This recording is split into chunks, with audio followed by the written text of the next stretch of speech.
buenos días, muchas gracias por estar aquí en esta mañana donde tenemos el gusto y el honor y la satisfacción de presentar un libro más del autor más prolífico de nuestra asociación, el doctor Juan Vives. Todos lo conocen.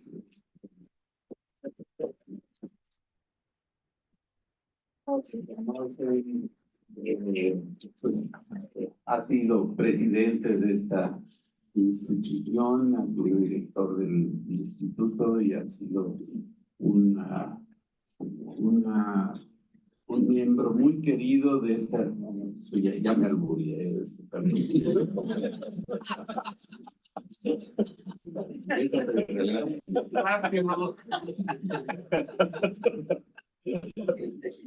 Socio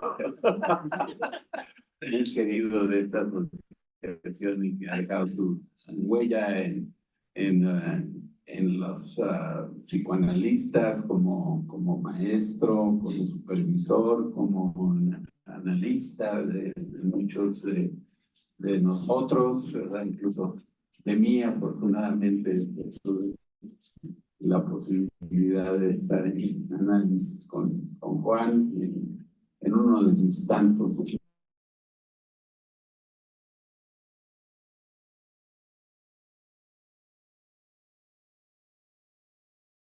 Y bueno, pues tenemos este libro.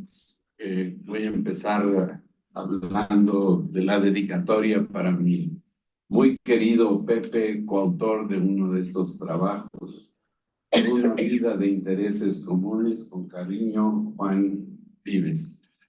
Bueno, pues con esto les digo que tengo muchos años de estar con Juan trabajando juntos en la asociación y tuve la oportunidad de allá por el año de 1977, ¿verdad?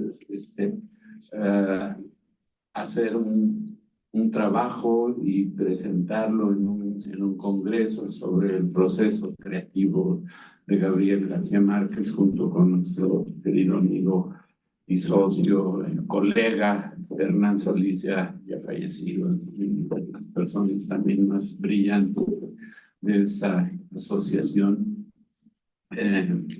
Iba a escribir algo, pero dije, no, si lo traigo aquí escrito en el corazón, a este chamacón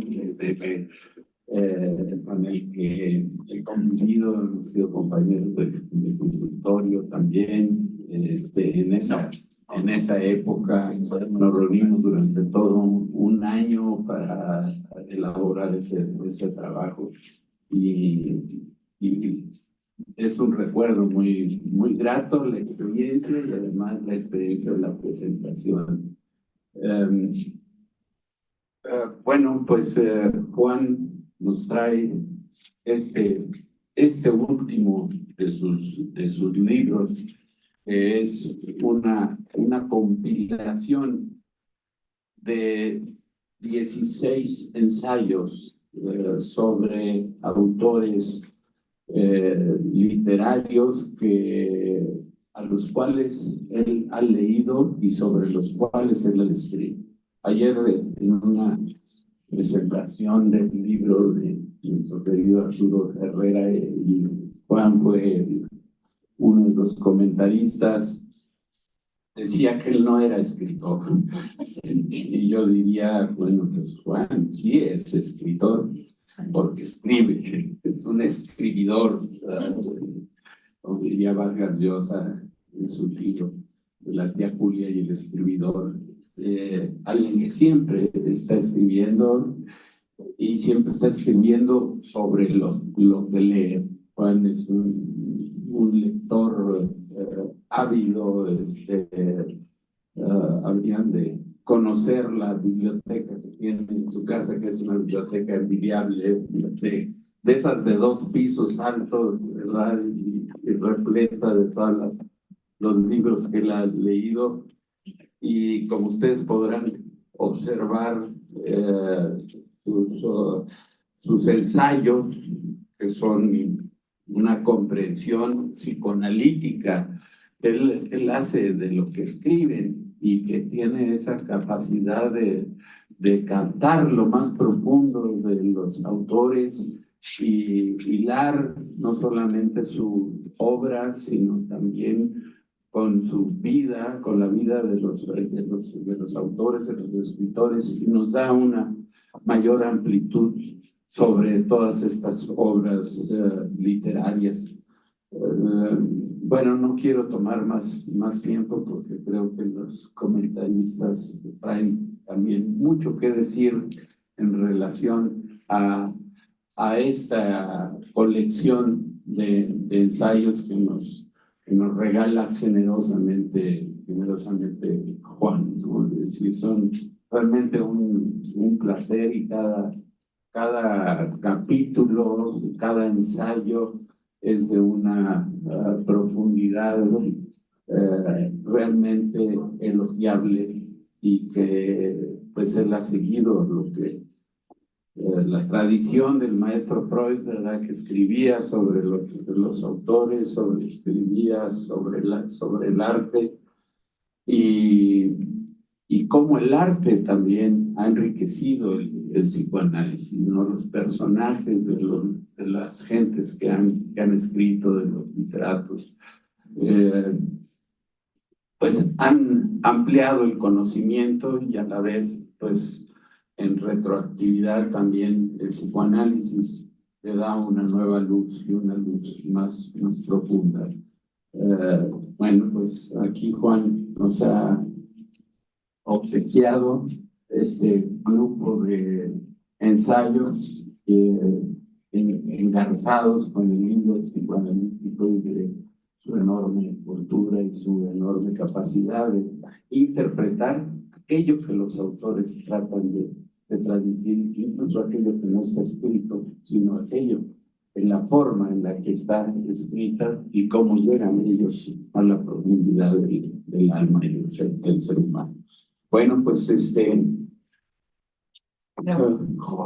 Juan nos ha elegido a 3 comentaristas de diferentes generaciones en la formación. En primer lugar está el doctor Raúl Miranda, miembro de esta asociación, didáctico, maestro del instituto, y en segundo lugar Delia Hinojosa, es decir, en segundo lugar de su época de graduación, que ha sido presidenta de la asociación y actualmente tesorera de nuestra institución, y finalmente la más joven de todas, la más nuevecita de hace poco se graduó, bueno, hace muchos años, Rocío Arocha, que actualmente es la directora del Centro de Estudios de Posgrado. Bueno, pues Raúl, por favor.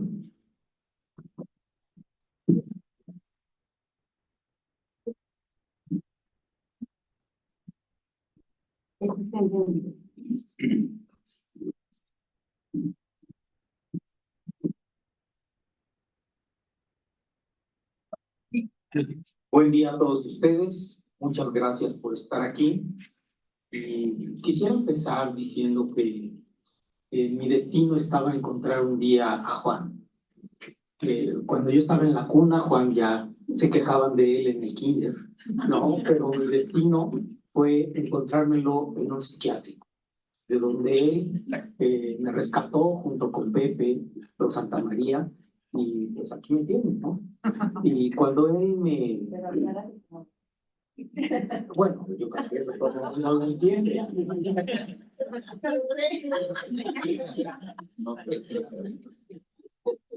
Sí, nos conocimos en un psiquiátrico. Él era un didáctico, un maestro, y yo era un aprendiz. Entonces fue una muy afortunada experiencia, y desde entonces hemos caminado juntos muchos caminos. Siempre ha sido un faro como dice Pepe, es un escritor prolífico, maestro de, yo creo que de todas las generaciones de esta institución. Y bueno, cuando él me invita a comentar este libro, la verdad es un gusto participar con él y ver una de sus obras, como son 13, 14 ensayos de diferentes autores. Y pensé que, bueno, 14 autores, vamos a hacer un trabajo sobre la metodología de Juan, de cómo se aproxima a la obra creativa de tan diversos autores. Sin embargo, a la introducción nos hace una confesión y nos dice que cuando un autor se relaciona cuando un lector se relaciona con un autor y a su vez escribe sobre él, entra en una relación con sus personajes desde su mundo interno. Y por lo tanto es una relación íntima. Y entonces dije, caray, nos está abriendo su mundo y su corazón. No voy a abrir, no voy a escribir sobre la metodología, porque a una confesión, pues, amerita otra, ¿no? Y entonces dije, bueno, pues vamos a ver de qué nos habla Juan.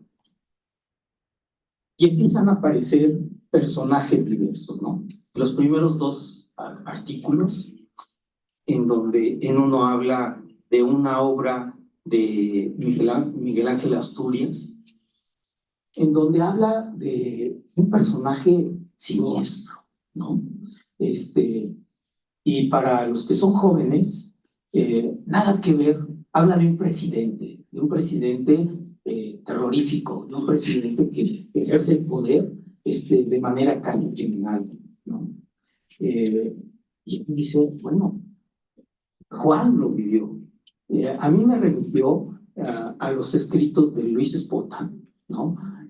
Hablando de aquellos tiempos de los años 70, de cómo los poderosos, los políticos ejercían el poder en México, que es muy diferente de ahora, ¿no? Hoy le podemos decir hasta de su mamá, hasta de su abuelita, y no pasa nada. Antes uno lo miraba feo y entonces dejaba de existir. Y uno dice, bueno, ¿y por qué estos personajes aparecen en los intereses de Juan, ¿no? Y Juan se va tejiendo sobre las figuras de cómo son los padres, ¿no? Y yo me pregunto, bueno, sí, a nosotros nos tocaron estos padres, nos tocó la revolución o el quiebre social del 68, el padre verdaderamente autoritario, un padre verdaderamente sometedor y criminal. Y un poco de esta lectura habla Miguel Ángel Asturias y Juan empieza a reflexionar sobre la figura del padre y las vicisitudes con los hijos. Empieza a hablar de los instintos filicidas y los instintos paternos. Y después viene Artemio Cruz de Carlos Fuentes, ¿no?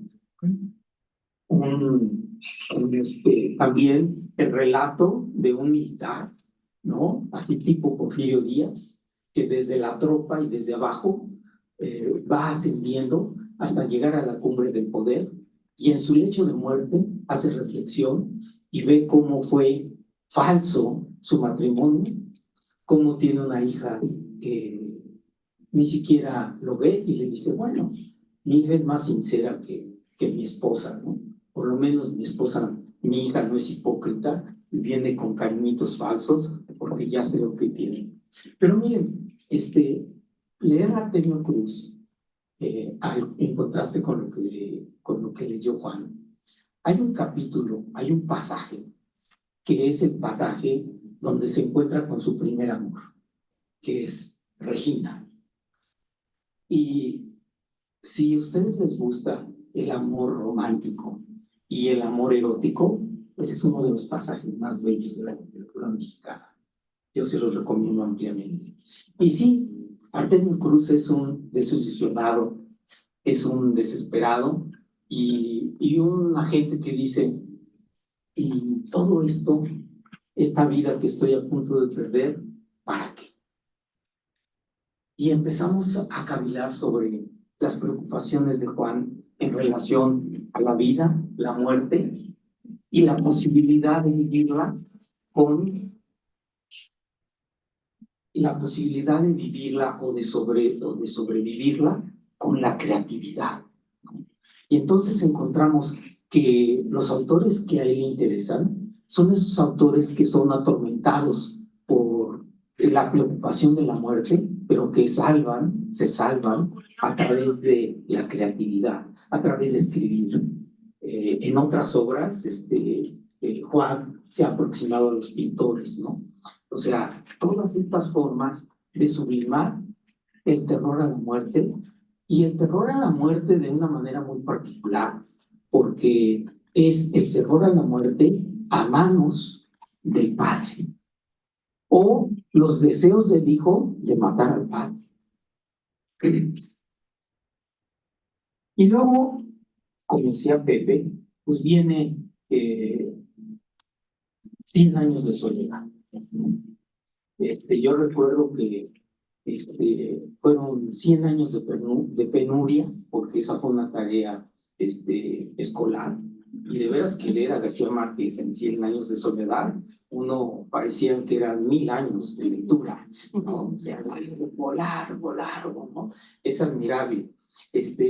Hay otras escrituras de García Márquez, ¿no? Porque siempre hablando de la soledad, hablando de la muerte, y en esta mezcolanza de soledad y muerte, por ejemplo, hay una obra que es muy significativa para mí, digamos, siguiendo el hilo de Artemio Cruz, que es la crónica de una muerte anunciada, ¿no? Creo que muchos de ustedes la conocen, y una de sus obras casi póstumas, que es una belleza, ¿no? Entre lo que es la vida y lo que es esa vitalidad, y cuando uno ya se enfrenta a los últimos momentos de vivir, que es las memorias de mis putas tristes, ¿no? Donde un hombre de más de 90 años le pide a una madame que le busque una puta joven, ¿no? Y termina enamorándose de ella, y lo paradójico es que ella termina enamorándose de él, ¿no? De veras una belleza. En México quisieron hacer su película, pero pues toca un tema que es de abuso de menores, y entonces no fue posible hacerla, ¿no? Pero bueno, los escritores tienen otros datos, ¿no? Después aparece uno de mis autores favoritos, Carlos Castaneda, ¿no? Aquí Juan nos hace el relato de 4 de sus obras, y bueno, Carlos Castaneda tiene 12, ¿no? Pero le dio tiempo a Juan de leer las primeras 4, y es un hombre fascinante, ¿no? Porque nos pone en conciliación con nuestro origen mexicano, ¿no? Con ese origen mexicano secreto, ese origen mexicano, digamos, mágico. Y miren, esto me lleva a mí, en esa época, también muy temprana, uno leía a Lobsang Rampa y los viajes astrales y la conexión con el cordón de plata, ¿no? Carlos Castaneda aparece en una época donde hay un furor por las drogas, ¿no? Y Carlos Castaneda es un investigador de cómo se llega a un hombre de poder a través de las drogas, ¿no? Y estudia el efecto de la marihuana, y estudia el efecto de los hongos alucinógenos, etcétera, ¿no? Es interesante porque recientemente se ha vuelto a utilizar la psilocibina y la ayahuasca, etcétera, ¿no? Como métodos de introspección y métodos, entre comillas, curativos de algunas psicopatologías, ¿no? Sin embargo, el relato y la relación y aquí es muy interesante porque uno no deja de identificarse, ¿no? De Carlos Castaneda, que era pues un imberbe aprendiz, ¿no? Y se encuentra con don Juan, que era como el analista didacta que todos hubiéramos querido tener, ¿no? La formación de brujo es como la formación psicoanalítica, ¿no? Tiene algunos paralelos, ¿no? Por ejemplo, una de las cosas es que uno tiene que ser, tiene que seguir el camino del guerrero. Y eso quiere decir que uno tiene que aguantar todo, ¿no? Es más, el brujo, para llegar a ser brujo, tiene que elegir 3 veces su muerte y morir 3 veces para llegar a ser psicoanalista. Digo, perdón.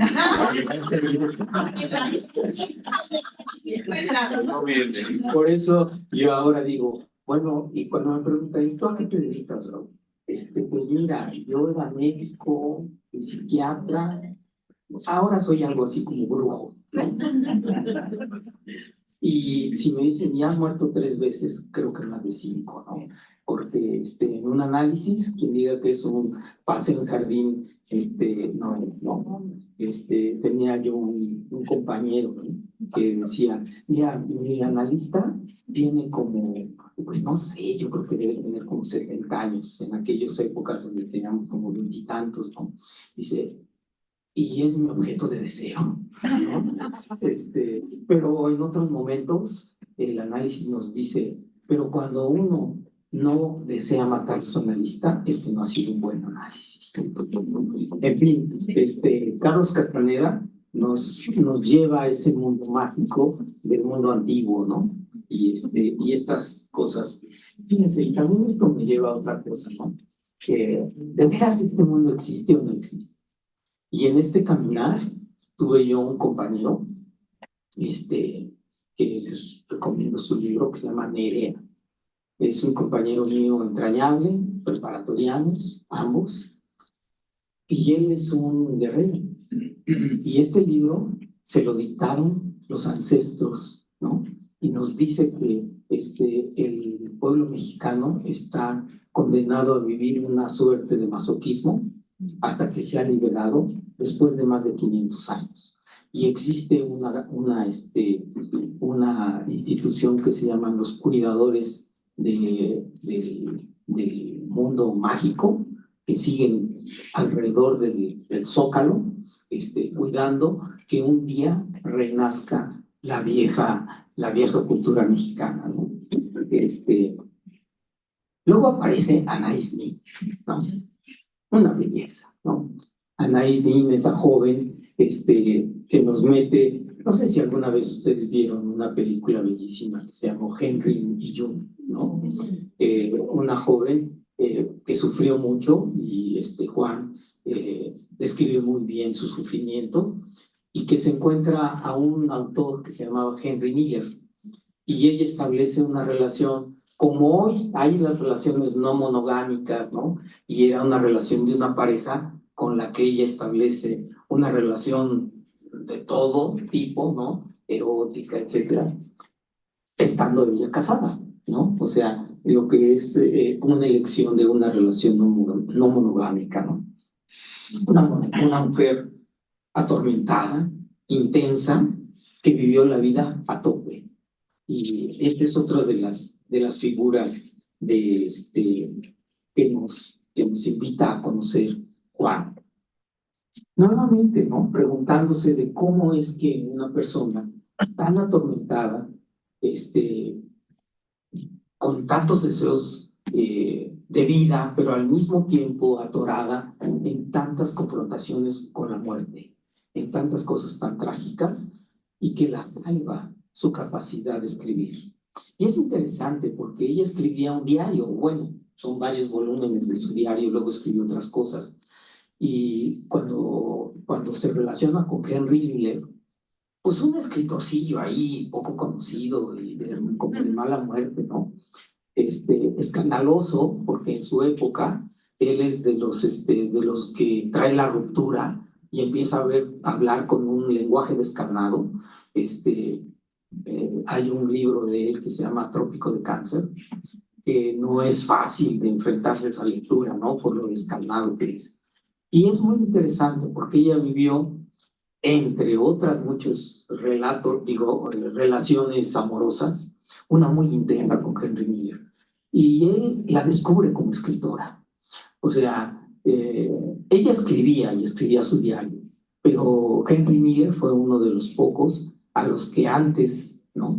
Le permitió acceder a leer sus textos y le dijo, oye, es que eres una maravillosa escritora, esto tiene que publicarse, ¿no? Y entonces da a luz esto. Anais Nin tuvo varios procesos analíticos. Uno de ellos, de lo más significativo, era con Otto Rank, ¿no? Y dicen las malas lenguas que también tuvieron una relación muy tormentosa y muy tórrida, ¿no? Esta mujer era encantadora y yo creo que por eso encantó a Juan. Y finalmente solo la pudo conocer a través de leerla. Pero leer a estos autores, encontrarse con estos personajes, es como una vivencia vicariante, ¿no? Porque la lectura nos lleva a esos mundos donde uno se encuentra que puede vivir esas intensidades, aunque solamente las vive en imaginación, aparentemente. Pero, Juan, eres tremendo, que va. Y luego nos encontramos con la obra de Azorín. La obra de Azorín, especialmente Juan toma una de sus obras, ¿no? Que nos relata la vida o el pasaje de la vida de un poeta que se enfrenta a la lucha generacional. Y bueno, era un poeta narcisista. Y aquí retomando un poco lo que escribía Hernán Solís, que viene tejido y influye mucho en los textos de Juan, ¿no? Porque los poetas, los escritores, los analistas, los que lidian con la muerte, la creatividad les da un acercarse a ser Dios, ¿no? Y decía Hernán Solís, es que son aquellos que se creen dioses, ¿no? Y yo no sé, porque yo soy católico, ¿no? Y entonces los católicos decimos que Dios existe en nosotros y que todos somos Dios, ¿no? Así que esta mesa está llena de dioses, ¿no? Como todos ustedes también, ¿no? Aún los que no son católicos, porque en el catolicismo invitamos a todo el mundo, ¿no?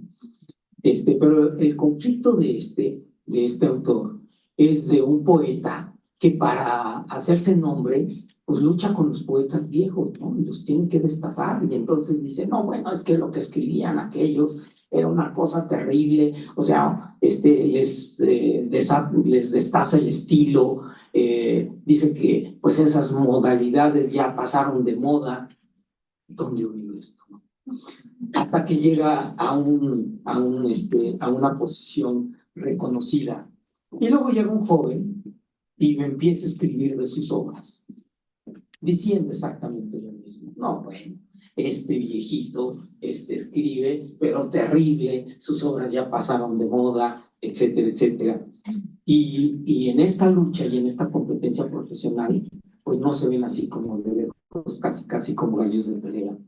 Hasta que un día se encuentran, se topan, ¿no? Y el padre, perdón, y el poeta mayor dice, así fui yo.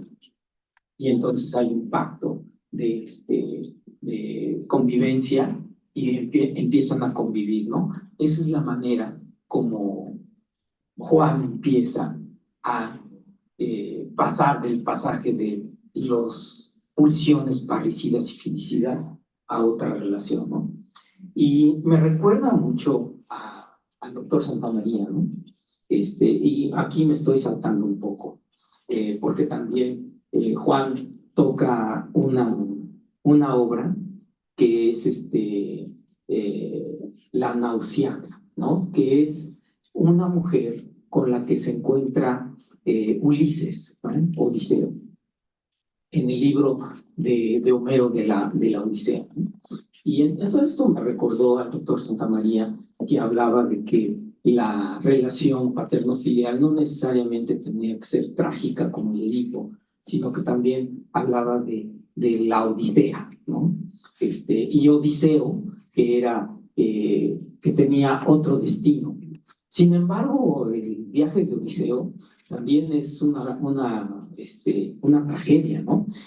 Seguramente ustedes conocen ahora muy multicitado Troya, ¿no? Que es otra historia del Edipo, ¿no? Porque la tragedia de Troya se finca cuando el rey quiere matar a su hijo y lo manda a matar, ¿no? Y ese hijo es Paris, que es el que se roba a Helena, y luego cuando quieren rescatar a Helena terminan con Troya, ¿no? Que es la misma historia de Edipo. El padre de Edipo quiere matar a Edipo, Edipo no muere, y en su regreso se encuentra con su padre Layo y lo mata, ¿no? Y para quienes no quieren entrar en estas complicaciones, pues está el cuento de Blancanieves, ¿no? Donde es la misma historia, es la misma saga. Una mujer que manda a matar a su hija, pero el leñador no la puede matar, crece en el bosque y un día se convierte en la más bella, ¿no? Y la bruja empieza a, a competir con ella hasta que no lo tolera, ¿no? Y le manda, bueno, ya saben toda la historia, ¿no? Pero bueno, todos estos dramas siempre nos hablan de las pulsiones filicidas, de las pulsiones parricidas y cómo superarlas, ¿no?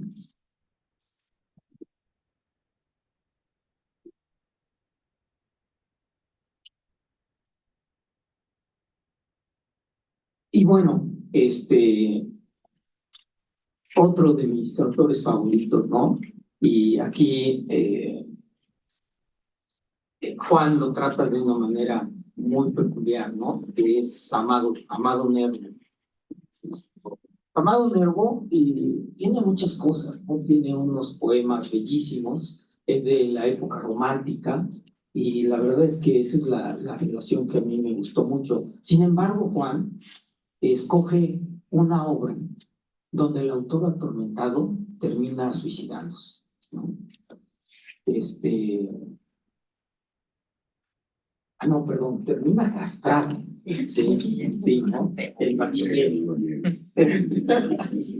Y yo creo que hubiera sido mejor. O sea, y es la historia muy interesante, ¿no? Es un poco como, ustedes seguramente habrán visto la película de El pecado del padre Amaro, ¿no?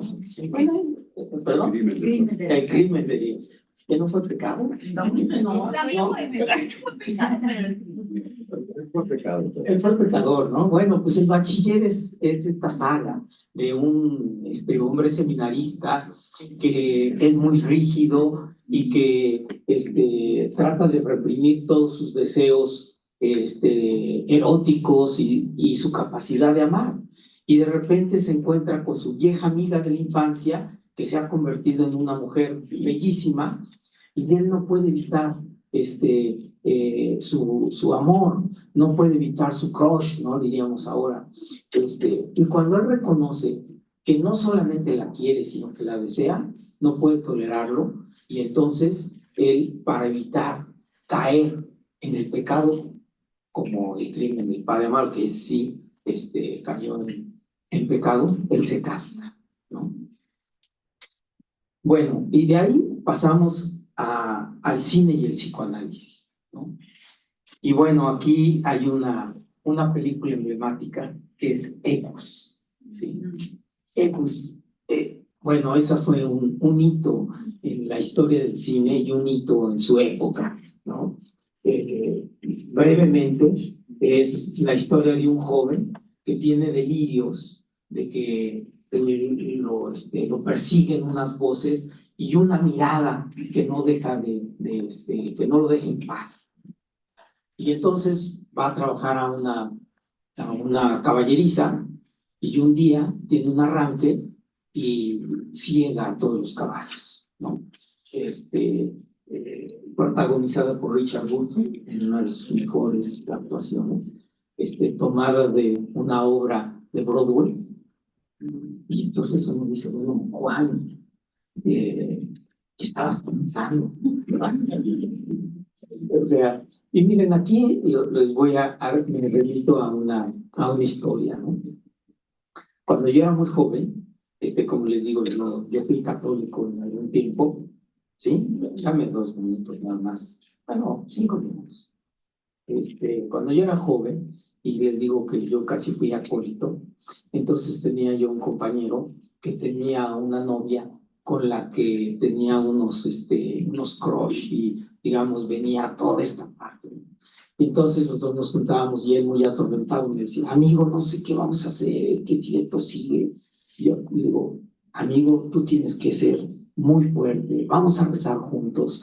Y porque su meta era que ambos llegaran al matrimonio castos. Y entonces yo le decía, amigo, tú lo vas a lograr, tú lo vas a lograr. No, yo también, era nuestra meta, ¿no? Pero desafortunadamente no fue así. No fue así. La pulsión ganó, ¿no? O sea, bueno, miren, simplemente ya me están diciendo que ya el tiempo se... Ahora sí que como en las piñatas, mi tiempo se acabó. Yo sí los invito a que le den una lectura suavecita, con un cafecito, copita de vino y disfruten la lectura, porque les va a traer muchas asociaciones y muchos recuerdos. Este libro no es un libro que Juan haya escrito recientemente, es un libro, es un pasaje por toda su vida, a través de las lecturas y a través de su vida. Entonces, desde luego que no solamente los personajes, no solamente los autores, sino también un análisis de cómo un psicoanalista hace un relato del por qué y del cómo. O sea, se llega a las tragedias o a las cosas. Y finalmente, hace poco, digamos, la preocupación que yo creo que Juan y que creo que todos los analistas nos preocupamos es, bueno, ¿y qué sentido tiene la vida? ¿No? O sea, ¿qué pasa entre el nacer y morir? Porque es un rato prestado. ¿Qué sentido tiene? ¿No? Porque todos estamos, como decía Carlos Castaneda, la muerte está a la distancia de un brazo. Y hace poco, en una reunión de amigos, decía, mira, tengo un amigo que tiene una frase célebre. Dice, la vida es una mierda, and then you die. Gracias.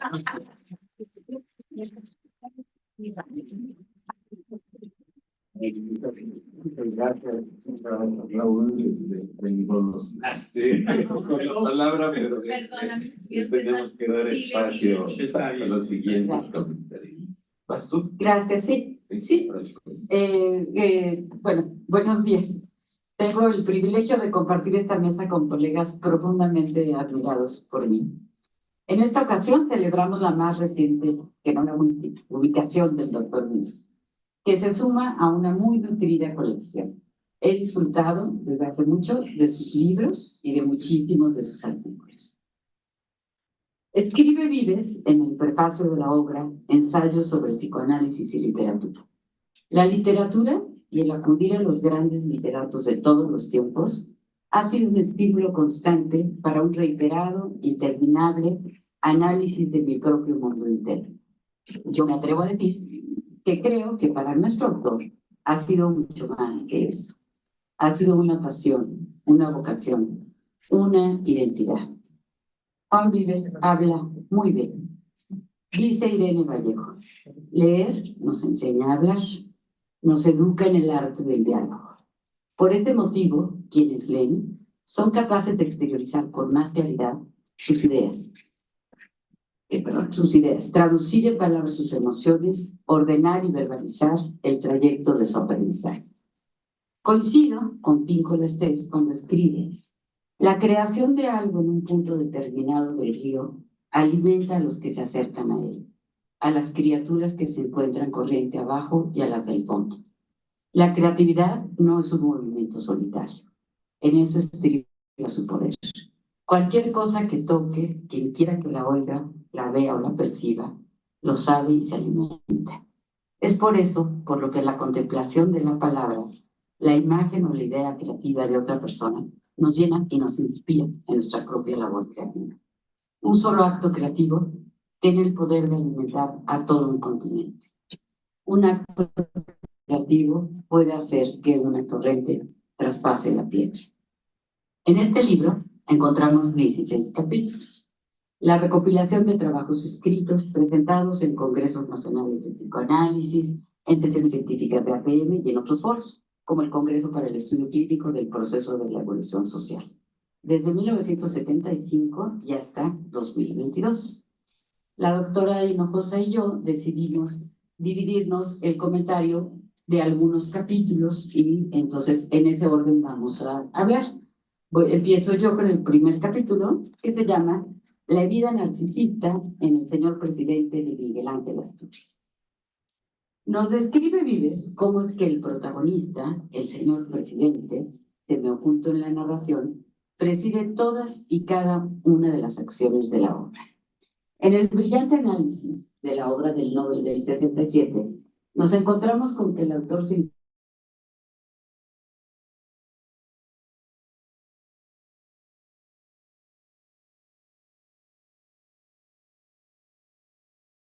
dice Juan, denota en la carencia de nombre una carencia de identidad, o sea, un grave defecto en la estructuración del ser.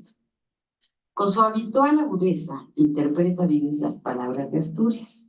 El señor presidente tiene encías sin dientes, y haciendo referencia a Lorand, nos hace saber que esto no es sino una regresión a estadios muy primitivos de la lactancia. Describe el estremecedor capítulo de la madre a la que arrebatan a su bebé, torturándola, impidiéndole amamantarlo hasta que lo ve morir de inanición.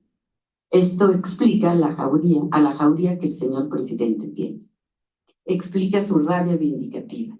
Explica su sistema paranoide delirante. No tiene amigos. Devalúa a todas las personas que lo rodean. Dice Juan, proyección masiva de toda su miseria interna. El diagnóstico, un narciso herido, un hijo sin padre, único, sin hermanos, con fuertes carencias orales en la relación con su madre, que determinan una profunda herida narcisista que lo llena de rabia, odio, envidia, y que al mismo tiempo le brinda la fuerza para escalar el camino que lo llevará a ser presidente. Por si todo esto fuera poco, nos señala Vives que estas personalidades no toleran la descendencia. Solo pueden existir ellos mismos. Así, la novela termina en la muerte del señor presidente y su concubina, Camila.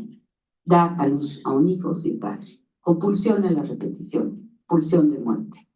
Espacio instantáneo en la lograda frase de Vives. Bueno, antes que nada quiero agradecer a Juan, un querido maestro, amigo, a quien tengo el privilegio de conocer y querer, que ha dejado una huella imborrable en el campo del psicoanálisis. Su vasto legado literario es un testimonio de su compromiso con la exploración de la psique y su capacidad para tejer las habilidades psicoanalíticas con la belleza de la palabra escrita. El libro al que vamos a hacer mención hoy, estamos haciendo mención hoy, es una huella de esto. Al compartir con ustedes hoy estas reflexiones, lo hago con el profundo respeto y agradecimiento hacia este hombre que ha dedicado su vida a enriquecer nuestra comprensión entre el psicoanálisis y la literatura. El capítulo 2 de este libro, dedicado al proceso creativo de Gabriel García Márquez, cual nos ofrece una inmersión profunda a la mente de uno de los escritores más influyentes de la literatura contemporánea. En él, Juan no solo resalta la prodigiosa capacidad creativa de García Márquez, sino también los complejos procesos psíquicos que le permitieron transformar los contenidos inconscientes en una realidad literaria única y cargada de significado. Nuestro autor, el doctor Vives, menciona que la obra de García Márquez es un testimonio de su extraordinaria capacidad para la simbolización, una habilidad que sin duda le permitió convertir sus emociones, deseos y fantasías en imágenes y narrativa que resuenan siempre en los lectores. En su universo literario, lo mágico y lo real se entrelazan de una manera tan intrínseca que crean una nueva dimensión, una realidad que, aunque es diferente a la cotidiana, es igualmente válida y profunda. Nos narra en este capítulo Juan la historia en la que creció Gabriel García Márquez. Fue un hijo único, fue hijo mayor que debido a las circunstancias que la familia estaba pasando en esa época se queda a vivir con los abuelos, separándose de la madre, que posteriormente decide tener junto con el padre otro hijo que también se llamaría Gabriel. El Gavitito, Gavito, como nos menciona Juan. Uno era Gabo y el otro era Gavito. Pero este Gavito sí se queda a vivir con los padres y crece alrededor de los padres. Entonces, imagínense lo que fue para Gabriel García Márquez tener esa sombra del hermano, que además era el hermano privilegiado por los padres, y que bueno, él decía, el autor decía que habría que tener una vida y hay que vivir para contarla, ¿no? Y el autor menciona que aunque este dato histórico no le generaba mayor conflicto en lo consciente, Juan nos dice que en el inconsciente estaba totalmente permeada en su obra, ¿no? Además, los abuelos de Gabriel García Márquez eran unos abuelos que constantemente le estaban narrando historias llenas de brujos, magias, hechizos, y que esto fue algo muy significativo para Gabriel García Márquez, porque todo el tiempo en su obra existe este mundo, esta alteridad entre lo mágico, lo místico y el mundo real, ¿no? Y Gabriel García Márquez todo el tiempo está jugando con esto, ¿no?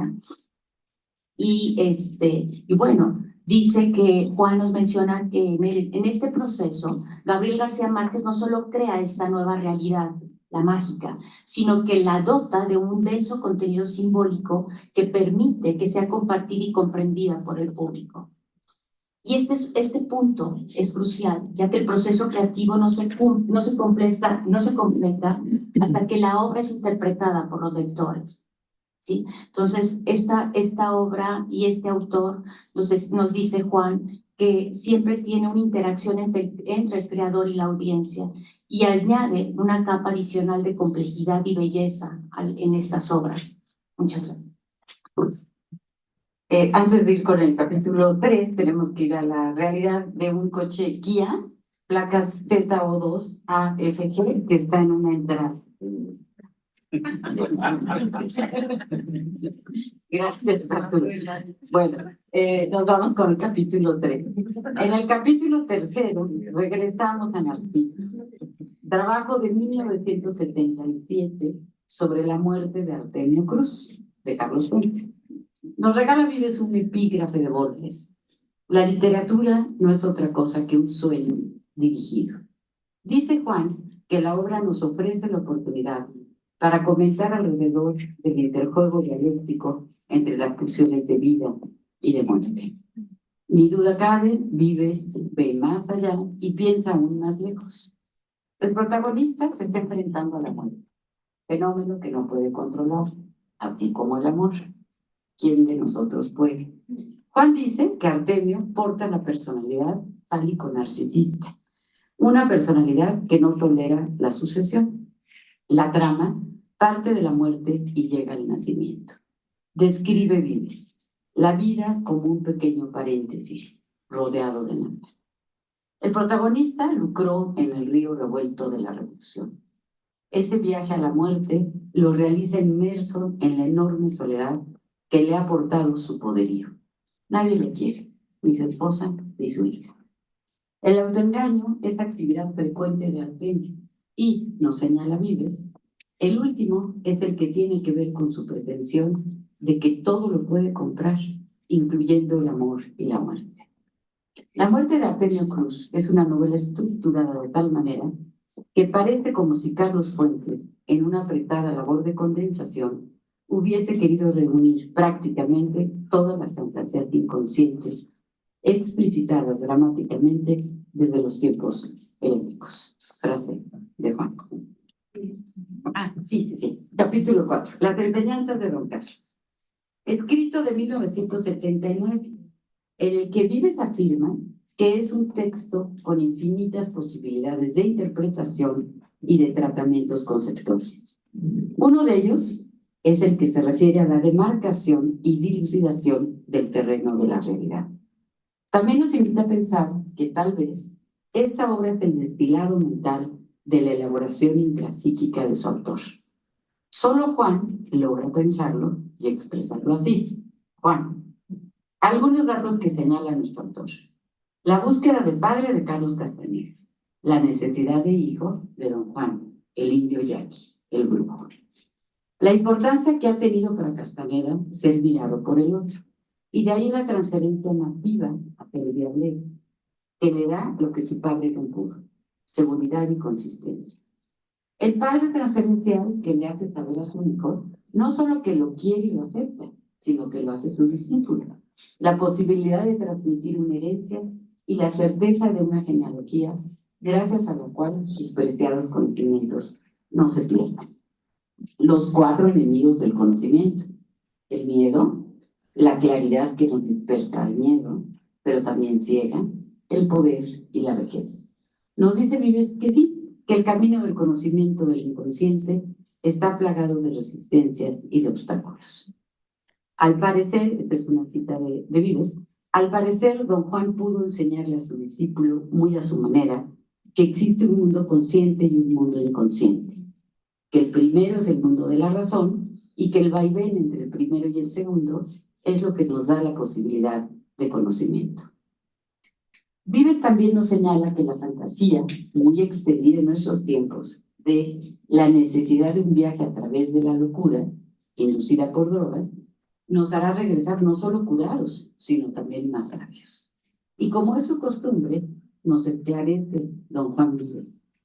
El verdadero hombre de conocimiento es aquel que ha tenido acceso a su propio mundo interno, inconsciente, a sus temores, el que conoce la intimidad de sus deseos y sus más primitivas apetencias, sus alegrías y odios, sus envidias y amores, incluyendo sus múltiples contradicciones y la certeza de su propia finitud. Bueno, el capítulo 5 está dedicado a las pocas mujeres mencionadas como personajes principales en este libro de ensayos de Juan. Es el capítulo dedicado a Anaïs Nin, o la búsqueda del padre perdido. Juan nos habla de esta fabulosa escritora franco-catalana norteamericana, explorando de manera delicada, puntual y sugerente la vida y obra de Anaïs Nin, una escritora conocida por sus diarios íntimos que son una profunda exploración de su vida interior, sus relaciones y la búsqueda de identidad. Anaïs Nin, a lo largo de su vida y su escritura, estuvo profundamente marcada por la relación con su padre, un vínculo que la dejó una huella significativa en su psique y en su obra literaria. La búsqueda del padre perdido hace referencia a su intento de reconciliarse con la figura paterna, tanto en el sentido literal como simbólico. El capítulo nos lleva a examinar cómo esta búsqueda del padre influenció la producción de esta fabulosa autora y que la ausencia y la ambigüedad en la presencia de ese padre podría haberla llevado a crear y reinterpretar esta figura a lo largo de toda su obra escrita, explorando temas de abandono, deseo y la necesidad de aprobación y el amor. En términos psicoanalíticos, nos señala el maestro, este capítulo aborda no nada más cómo se relacionan los conceptos freudianos como el complejo de Edipo y la figura del padre en la formación de la identidad. La escritura de Nin puede verse como un intento de llenar ese vacío en el proceso de simbolización donde ella convierte su experiencia de pérdida y búsqueda en una gran obra de arte. Este es un capítulo bellísimo, sensible, lo toca con una fascinación hacia esta obra de Anaïs Nin que vale la pena que no se la pierda. En el capítulo 6, Psicodinamia de la corrupción en Tirano Banderas, de Ramón del Valle Inclán.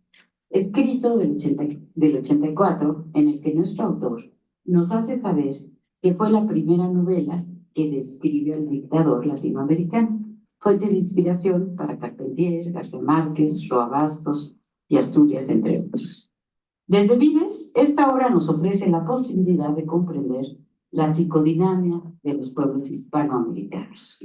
Lo cito: un sistema corrupto es un sistema dominado por lo tanático. Banderas personifica la muerte, se alimenta del destilado de la corrupción de sus padres espirituales. Padece de hambre arquetípica de la raza carenciada. Así devora el pecho generoso, simbolizado por doña Lupita. Aquí Juan se pregunta si será acaso la guadalupana, alimentadora del general y sus coroneles. Finalmente, Banderas asesina a su hija. Último acto antes de caer acribillado por las balas de la revolución. Intuye Vives que Valle Inclán es de los que opinan que el conflicto edípico no tiene fin. Parricidio sustentado en el femicidio y en la circularidad del proceso. Uno no ocurre sin el antecedente del primero. El hecho es accidente. El capítulo 7, titulado Parricidio y creatividad en el escritor de Azorín, se aborda la relación entre el acto simbólico del parricidio y la expresión creativa en la obra de Azorín, un destacado escritor español de la generación del 98. Azorín, cuyo nombre real es José Martínez Ruiz, exploró a lo largo de su obra temas de identidad, memoria y la evolución personal. Lo que hace el concepto del parricidio, la muerte simbólica del padre, que esto tenga un significado particular en el trabajo de este autor. El término parricidio en el contexto psicoanalítico no se refiere necesariamente al acto literal de matar al padre, que algunos sí lo hacen, pero ese no es el concepto, sino a un proceso simbólico en el que un individuo, generalmente el hijo, se libera de la figura paterna para poder desarrollar su propia identidad y creatividad. Este acto simbólico es crucial, nos dice Juan, en la formación de una identidad autónoma y es visto como un paso necesario para que el individuo pueda encontrar su propia voz y espacio en el mundo. Es probable que este tema se explore a través de la experiencia en un protagonista que debe matar simbólicamente esta figura o a sus influencias más fuertes para poder afirmarse como un creador independiente. Este proceso puede involucrar, nos dice Juan, una lucha interna donde el personaje se debate entre la lealtad a las ideas, valores o expectativas heredadas de la figura paterna y la necesidad de romper con estas mismas influencias para forjarse su propio camino. En este capítulo se analiza cómo Azorín utiliza este concepto del parricidio, cómo debe liberarse de estas ataduras que incluyen las tradiciones literarias, culturales y personales, y cómo puede lograr encontrar esta nueva forma de expresión. El análisis también puede incluir cómo este tema se refleja en la escritura y el estilo de la obra de Azorín. Tal vez muestra una transición desde un estilo más tradicional hacia uno más experimental o personal, simbolizando así el acto de matar las influencias paternas y asumir su propia identidad creativa, que es lo que más destaca Juan en este capítulo. El capítulo 8, El laberinto de la creatividad, presentado en 1993, valiéndose de la obra El caballero inactual. Este capítulo nos habla acerca de la creatividad literaria y así nos explica la situación de Félix Vargas, el protagonista, quien, con el oficio de escritor, está preparando un ensayo sobre un poeta francés de la segunda mitad del siglo XVIII. Constant, quien tuvo 3 mujeres de enorme influencia en su obra, Madame de Chabrier, Madame de Staël y Julia Regamer. Al tiempo recibe una carta de una dama del Feminine Club de Madrid, en la que le solicitan que dicte un curso sobre Santa Teresa. De ahí una serie de emociones que vive Félix. Se imagina la entrevista de la Santa de Ávila a sus 52 años con San Juan de la Cruz, de 25, cuando recrea la relación de Madame de Chayer de 47 con la poeta de 20. Azorín, escribe Vives, nos deja entrever que su personaje, en medio de sus ensoñaciones, en ocasiones llega a percibir una suerte de trastocamiento en el que se confunden los planos de su obra con las reminiscencias de su propia vida. El poeta sigue estudiando a sus personajes y cuando se encuentra con la tragedia de la Recamier, casada con su propio padre, Félix vuelve a sentirse dueño de sí mismo y conectado con la vida de Santa Teresa. A momentos el poeta, cuando cree que es incapaz de escribir algo, encuentra la palabra precisa y su pluma fluye con rapidez. En otros momentos, la pluma es detenida por resistencias que toman formas absurdas e inverosímiles. Juan nos señala que la novela permite, 1. Estudiar el fenómeno de extrañeza y de vivencia siniestra en el poeta inspirado por las musas. 2. Reflexionar sobre cómo es que lo cotidiano, las pequeñas cosas, determinan sutilmente, pero en forma definitiva, las razones por las que el pensamiento deriva desde un tema consciente hacia otro, distante del primero, que resulta desconocido por el sujeto. 3. Los determinantes más profundos de la creatividad, como los de los sueños, están frecuentemente anclados en la infancia y son de carácter claramente sexual. Dice Juan, la posibilidad de encontrar los entretelones por los que transita la dinámica del deseo inconsciente es lo que nos proporciona una guía que, como el hilo de Ariadna, nos conduce y lleva de la mano en ese laberinto desconocido y fascinante que es la creatividad. Bueno, y así llegamos al capítulo 9, titulado Una aproximación psicoanalítica al estudio de la estética, que explora la compleja relación entre la experiencia estética y lo siniestro, utilizando como punto de partida la obra de Georges Simenon, específicamente su novela Maigret y el cuerpo sin cabeza de 1955. La pregunta central que plantea el capítulo es cómo la experiencia estética, que suele describirse en términos de arrobamiento, conexión con el todo y una sensación de intimidad con el universo, puede equipararse con el terror que emerge cuando se develan aspectos reprimidos e inconscientes. Esta paradoja se examina a través del lente del concepto de lo siniestro que Freud explora en varias de sus obras, como es el malestar en la cultura y otras. En la obra de Simenon, la trama de Maigret y el cuerpo sin cabeza podría funcionar como un ejemplo ilustrativo de esa tensión entre lo estético y lo siniestro, nos dice Juan. La novela, que gira en torno a un macabro descubrimiento y la investigación que sigue, ofrece un escenario en el que el lector es confrontado con lo desconocido y lo reprimido, elementos centrales en la teoría freudiana de lo siniestro. Lo siniestro, según Freud, se refiere a algo que es familiar y a la vez extraño, que provoca una sensación de inquietud porque revive algo reprimido que ha vuelto a la conciencia. El capítulo probablemente examina cómo esta experiencia estética en la obra de Simenon no es solo una cuestión de belleza o placer, sino también de confrontación con lo oscuro y lo reprimido. La estética, en este sentido, no está exenta de elementos perturbadores. Al contrario, puede involucrar un proceso de revelación de lo que se encuentra oculto en el inconsciente, lo que puede llevar a una sensación de terror y de inquietud. Este análisis que hace Juan se apoya en las teorías freudianas y especialmente en la experiencia oceánica, mostrando cómo la estética puede ser tanto una fuente de conexión como el universo, como un portal hacia las partes más oscuras de la psique.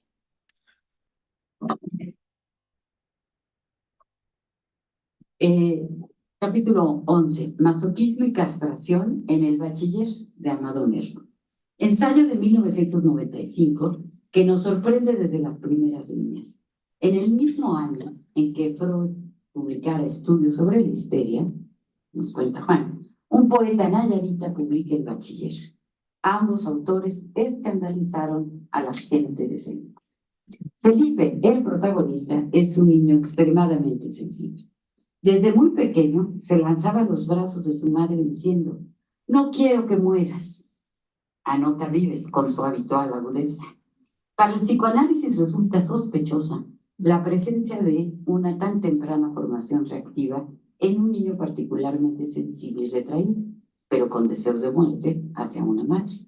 Pero que luego de la muerte de esta, muerte que realizó sus más secretos deseos, se transformó en una sexualidad precoz cuyo destinatario fueron esas 3 mujeres de las que desde temprano se enamoró. Dice Novo que espiaba a las mujeres. Vives dice que desde ahí podemos ver una potencial fuente de angustia de castración ante la ausencia de pene en las mujeres. Dice Nervo, que Felipe desea, es que vivo en la colonia Amado Nervo, en la calle de Salvador Novo. Entonces, de ahí, además he leído la obra completa de los dos. Entonces, bueno, siempre he vivido en calles de poetas, nací en la calle de Becker. Bueno, además en el número 21. Dice Nervo que Felipe desea ir a un claustro y ser amado incondicionalmente. Juan dice que sueña con un estado idílico de narcisismo primario, aquel en que domina el yo ideal, hedónico y libre de frustración alguna. Dice Amado que una vez entrando en el claustro se castigaba con azotes. Es su sádico superyo, al mortificar despiadadamente a su masoquista e inerme yo, que sin tener conciencia de ello lo responsabilizaba de la muerte de sus padres, afirma Pan. Describe Nervo una escena en la que Felipe tiene la visión de una mujer virginal, muy hermosa, Asunción, la compañera de infancia. Se refugia en la imagen de una virgen y le suplica su ayuda. Vives escribe. Aquí podemos ver cómo, pese a los esfuerzos de Felipe de amputar de sí mismo su sexualidad prohibida y feminizado para poder acercarse al padre, pero evitando el cruel y temido castigo paterno, la tensión libidinal del joven continúa pugnando por una satisfacción heterosexual. Felipe enferma y regresa a la finca en aras de recuperar su salud. Ahí se encuentra con la solícita Asunción. En algún momento nuestro protagonista está separando las páginas de una historia de la iglesia, un libro, cuando Asunción entra a la habitación para ofrecerle su medicina. Ella le confiesa su amor. Intenta convencerlo de que el camino del matrimonio también lo puede llevar al cielo. Él lucha entre sus urgencias pulsionales y sus imperativos superyoicos. Acaricia la idea del seminario y de la muerte. Y termina por castrarse. Sí, se corta el miembro con aquella plegadera con la que antes separaba las hojas del libro. En su rostro, el dolor, pero también una sonrisa de silencio. Nos regala Juan una frase de Nervo, tomada de sus páginas autobiográficas. Dios me había hecho poeta, y ya se sabe que todo poeta es un pobre loco, apasionado por lo bello, por todo lo misterioso y por todo lo triste.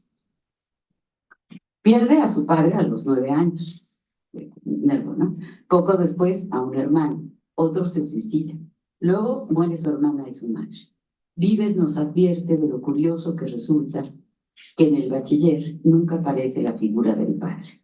Ante el éxito del bachiller, los directores de la Crónica Mexicana le solicitan una foto y una autobiografía. Amado responde enviando la foto y explicando que la segunda petición no podrá ejecutarla, pues me sería imposible bordar el vacío absoluto de mi existencia. Nos describe Juan un evento tristísimo en la vida de Amado Nervo, como si faltara. Encuentra en París a Ana Cecilia, el amor de su vida. No les es posible contraer matrimonio. Vivieron juntos poco más de 10 años, pero ella muere, provocando en él el desgarramiento más doloroso de su vida. Esto me recuerda a Edgar Allan Poe, cuando se pregunta qué es lo más romántico y melancólico que hay en la vida. Una mujer hermosa. Y lo más bello y melancólico, pues que esa mujer hermosa te ame. Y lo más triste y melancólico, que esa mujer hermosa que te ama muera. Este suceso lo lleva a escribir, Amado Nervo, La nada inmóvil. Nos regala generoso como es Juan Vives una última estrofa de dicha fugaz, poema de 1887. y como el ave que en otro clima perdió la vida, no vuelve ya al blando nido que tanto estima, mis ilusiones, dulces ficciones, no volverán. Señala nuestro autor que el bachiller es una obra en la que están contenidos los conflictos nucleares estudiados por el psicoanálisis. La sexualidad incestuosa, la prohibición superyoica, la angustia de castración, la ausencia de padre que no logra instaurar la prohibición del incesto, la fetichización de la trenza femenina, de nuestra asunción porque tenía una larga trenza negra que Juan menciona en múltiples ocasiones, la salida a través de la mutilación que representó la posibilidad de paliar la severidad del superyo a través de un acto masoquista y psicótico. Es Amado Nervo, junto a Rubén Darío, una de las dos columnas del movimiento modernista. En el epílogo nos señala Vives la importancia de mencionar el problema de la angustia de castración en la teoría freudiana, que constituye el motivo para terminar en el niño el paso por el complejo de Edipo. En la novela, la castración es una solución, la parte por el todo. El niño vive una doble denegación. Niega la existencia de un aparato genital diferente y también la percepción de la ausencia del pene. Esta falsa percepción, que es también una fantasía alucinatoria, es lo que Freud llamará renegación, que como bien nos recuerda Vives, se menciona en el fetichismo y en el capítulo 8 del esquema del psicoanálisis. Aquí Juan nos explica las teorías infantiles de Freud, recorre magistralmente el análisis de la fobia del niño de 5 años, nos lleva al trabajo sobre las transmutaciones de los instintos y especialmente del orgasmo anal, nos lleva a Pegan un niño, al problema económico del masoquismo y a muchos otros textos freudianos, en lo que ya es una clase sapientísima sobre psicoanálisis. No por nada ha sido Vives maestro aquí en APM, por espacio de más de 40 años. Cierro la mención de este interesante capítulo citándolo. Escribir esta pequeña novela tuvo un efecto particularmente benéfico en Amado Nervo. Al promover la autocastración de Felipe, salvaguardó al muy católico y místico poeta de aplicarse un procedimiento similar para aliviar sus propias interdicciones a toda forma de autismo vital. En ese sentido, su conducta fue muy parecida a la de Goethe, quien, al promover el suicidio del joven Werther, se salvó él mismo de tan drástica solución a sus amorosas frustraciones. Bueno, el capítulo 10 está dedicado a Nausicaa, presente en la Odisea de Homero. Es un punto clave dentro del poema épico que narra las aventuras del héroe griego Odiseo, Ulises en la versión latina. Nausicaa, la joven princesa Feacia, hija del rey Alicino y la reina Arete, tiene un papel crucial en la vida de Ulises. Cuando éste llega a la tierra de los feacios, exhausto, perdido, después de aquellos interminables años de vagar tras la guerra de Troya. Este episodio, aunque aparentemente sencillo en el desarrollo narrativo, esconde 3 traumas universales profundamente interrelacionados y de enorme relevancia dentro de la perspectiva psicoanalítica, nos dice nuestro querido maestro. El amor a primera vista, el nacimiento y el mito del héroe rescatado, perdido. El primero de estos traumas, el amor a primera vista, nos señala Juan, se presenta claramente en el encuentro de Ulises y Nausicaa. El momento en que ambos personajes cruzan sus caminos marca el inicio de una interacción compleja entre la libido narcisista y la libido objetal, nos dice Juan, siempre pensando desde el poco psicoanalítico. Ulises, al observar la juvenil belleza de Nausicaa, no puede evitar sentirse admirado por su apariencia y a través de sus seductoras palabras gratifica también el narcisismo de la joven princesa. Por su parte, Nausicaa experimenta una intensa abstracción hacia el heroico forastero, fantaseando con la posibilidad de convertirlo en su esposo. Este cruce entre el deseo y la admiración, entre la idealización de uno y el otro, es un terreno fértil donde se desarrolla el amor a primera vista, pero no como un simple fenómeno superficial, sino como una dinámica psíquica, nos dice Juan, y nos explica largamente, donde del narcisismo y la libido narcisista y la libido objetal se entrelazan. El segundo trauma que se desprende de este episodio es el tema del nacimiento. Cuando Ulises llega a la tierra de los Feacios, emerge del mar como un recién nacido que se enfrenta por primera vez al mundo. Este momento de llegada, de nacimiento, será ampliamente desarrollado, nos dice Juan, por autores como Keller y Sigmund Freud, quienes analizaron el proceso de individuación y el surgimiento del yo en la infancia. Más tarde, este tema será retomado por Otto Rank, Didier Rancière y Greenstein, quienes verán esta imagen, un arqueotipo psíquico, un arqueotipo del nacimiento psíquico, y el paso del caos a la estructura, de lo inconsciente a la tierra firme de lo consciente. Ulises, como un héroe, renace en cada etapa de su viaje. Y en este encuentro con Nausicaa se nos muestra como una de las facetas más vulnerables, como un ser dependiente de los cuidados ajenos para su supervivencia.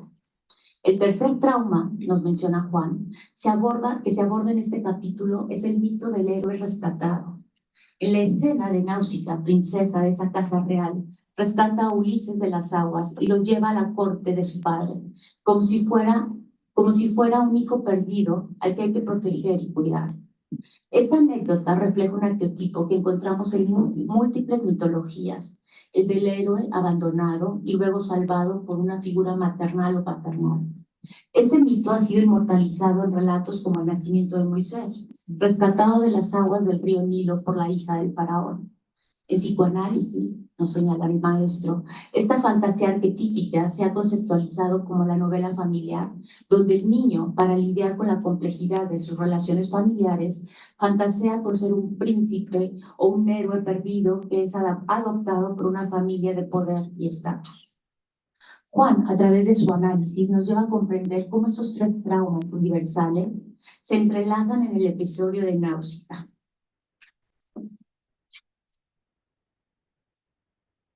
También nos menciona que este episodio, que no solo es un episodio más de la Odisea, sino un momento lleno de simbolismo psíquico, donde se entrelazan las pulsiones más profundas del ser humano, el deseo de amar y ser amado, el renacimiento constante y la necesidad de ser rescatado de la oscuridad. Juan, con su análisis riguroso, nos ofrece una lectura de este episodio desde una lente psicoanalítica donde cada elemento se convierte en un espejo de las dinámicas que moldean nuestra psique y nuestras relaciones con los demás. En el capítulo 13, llamado 11, no, es que ya leí yo sí. Entonces, bueno, luego el 13. Ya, dame empezando. No hay que llorar la muerte, lo mejor es celebrar la vida. La poesía de Jaime Sabines. Trabajo del 2018. Cito a Juan. Intentar un acercamiento y comprensión de la poesía de Jaime Sabines es una forma de entender cómo la vida tiene que ver con el amor, la soledad y la muerte. Y a una comprensión de cómo el temor de morir, que siempre lo persiguió, puede ser incluso una forma de vida. Vives nos da una visión de 28 autores que escriben sobre lo que escribe Sabines. ¿Cómo lo hiciste, Juan, para leer a tantos autores para escribir esto? Va aderezando este texto con versos del Chiapaneco, que nos narran su pensar, su amor a la vida, su aceptación de la vejez y de la muerte. Hasta que Sabines deja de escribir y espera en silencio a la muerte.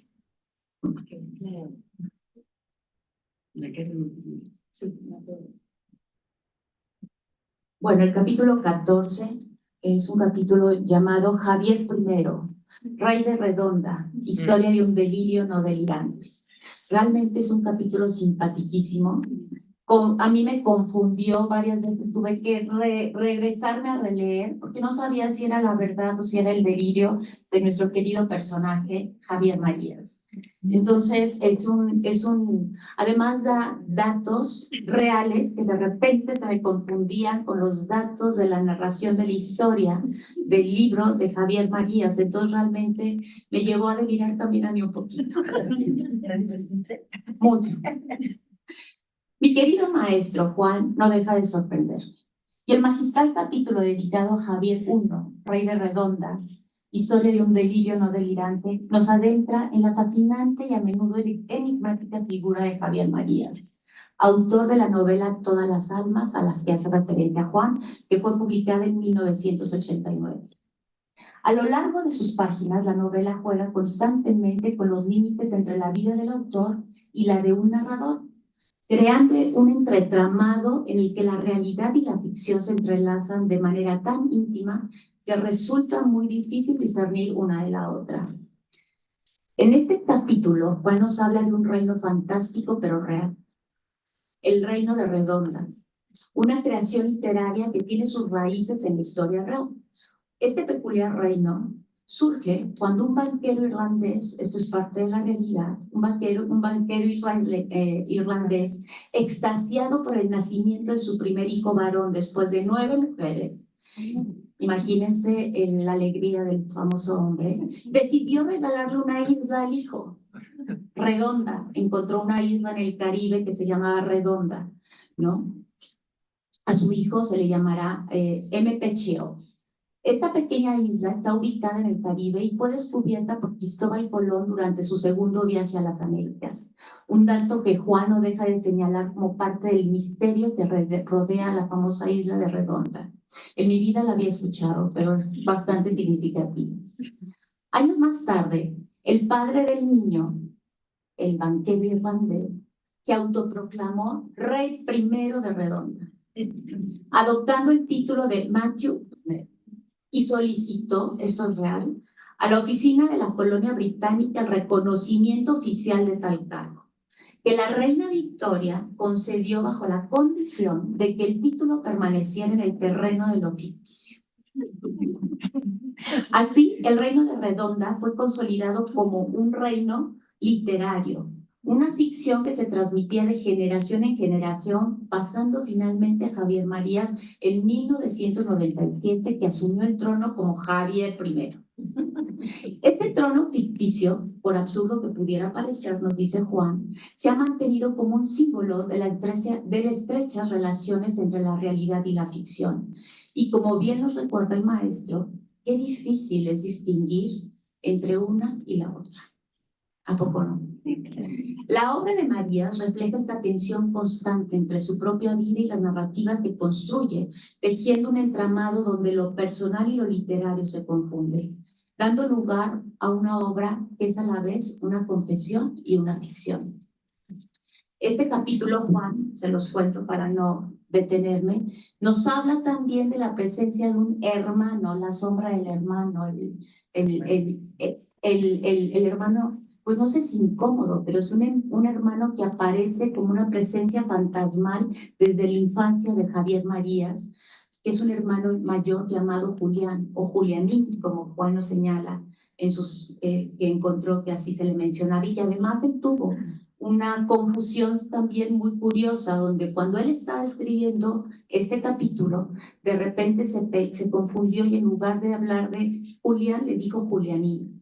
Investigando de Javier, perdón, en lugar de hablar de Javier, lo confundió con Julianín, ¿no? Pero es la vida de Javier Marías, ¿no? Siempre una enorme confusión entre él y el hermano mayor muerto, idealizado por la madre y siempre presente por esta madre, ¿no? La sombra de ese objeto que Javier Marías nunca pudo superar.